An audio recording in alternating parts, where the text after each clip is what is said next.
This is a wood-wheeled Black Forest cuckoo clock from about 1780. The date can be determined by the long pendulum and the shape of the top part of the shield, which has this Baroque form rather than the later arch.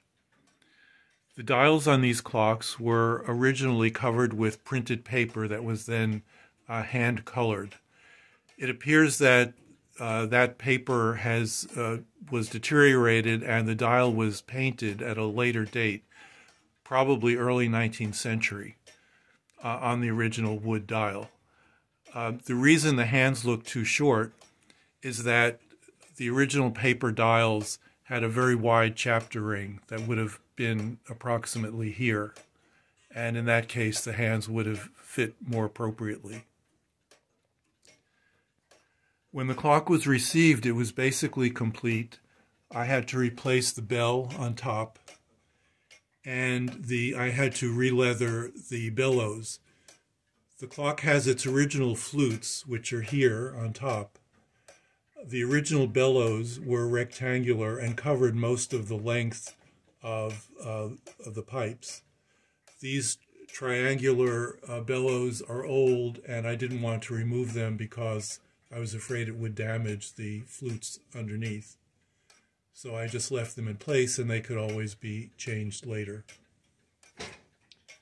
The wood cuckoo bird is original. It was painted black with several coats of later paint. I was able to remove much of that and reveal the original blue color on the most of the bird. And on the front, you can see the original feather painting in black. The side doors were missing, as they often are on these clocks. This is the second set I made. The first pair were made with thin pine, which warped very badly. These are made with spruce of a grade that's used for musical instruments, and then covered with marbleized paper.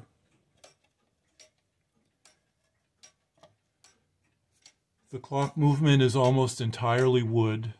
There's brass in the escape wheel and the two ratchet wheels, which may or may not be original, I'm not sure.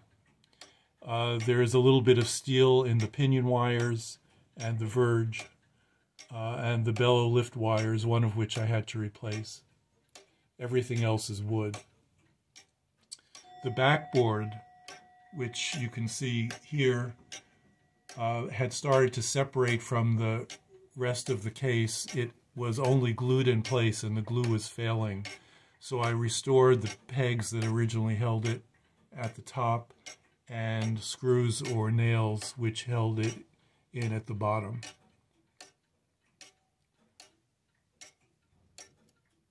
The cuckoo bird moves on its perch and its beak opens and closes, but the wings don't move.